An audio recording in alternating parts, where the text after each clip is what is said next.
ഈ wonderful journey to Avalabetta with total strangers ഒരു 80-ന് മുകളിൽ ആൾക്കാരോടൊപ്പം ഒരു ബൈക്ക് ജേർണി ആവലാബേട്ട എന്ന ഒരു ഹിൽ സ്റ്റേഷനിലേക്ക്, ഒരു നരസിംഹമൂർത്തിയുടെ ക്ഷേത്രത്തിലേക്കും അവിടുത്തെ മഞ്ഞുകാഴ്ചകളിലേക്കുമുള്ള ഈ അടിപൊളി യാത്ര കാണാത്തവർ റിലേറ്റഡ് വീഡിയോ കാണും.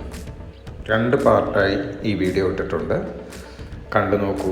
അടിപൊളി രസകരമായ മൊമെൻറ്റ്സും മഞ്ഞും മരകളും. ആഹാ, എന്ത് രസം!